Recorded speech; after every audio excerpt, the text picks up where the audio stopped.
So today I'll be reading the poem for my humanities class, my epic.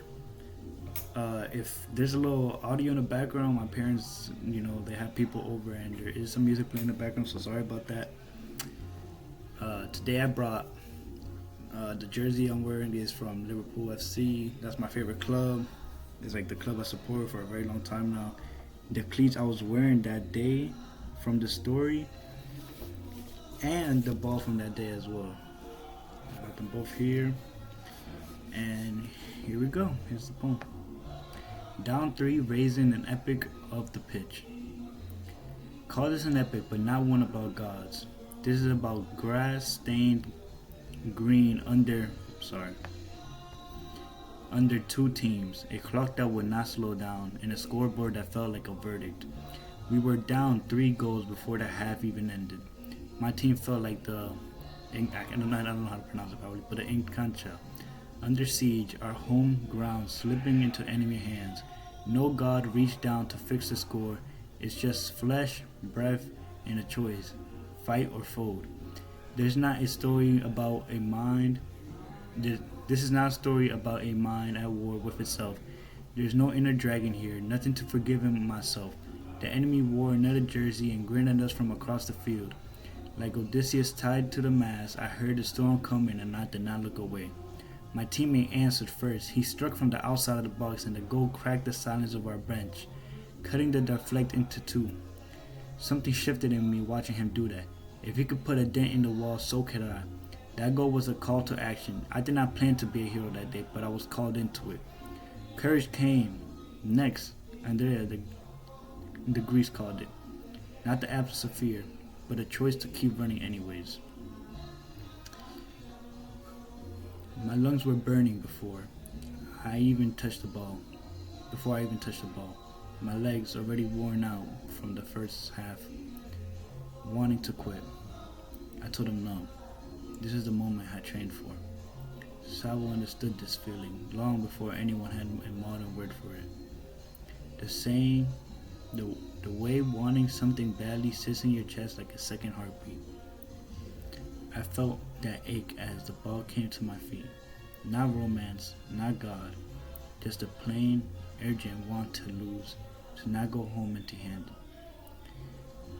Andrea Lorde wrote this kind of want is power, not weakness. The real strength comes from the place inside us where the joy and hunger meet. Every spirit down the sideline was the power proven through my legs. Every breath, a refusal to let exhaustion decide this is how it ends. Still, down 2, I read the keeper's hips before he even moved, the kind of small wisdom, Sophia, that came from 100 practice nobody watched. I did not rush the shot. I placed it low where his hands cannot reach. Calm and certain, the net shook. Our bench erupted like a wave crashing the wrong way for the other team. Down 1 now. The Hydra had 2 fewer heads, but Hydras do not go down easy. They come back hungry. I felt the bruise forming on my shin before I even felt the kick that caused it. Pain showed up, but this time persistence did not blink first. Second goal. This was not wisdom. It was pure want. I took the ball off a defender who thought it was already his. Turned past him, struck before fear had a chance to take me out of it. The energy Lord described that alive. Electricity, yes, inside the body, carried the ball further than my tired legs could have on their own. The score was tied.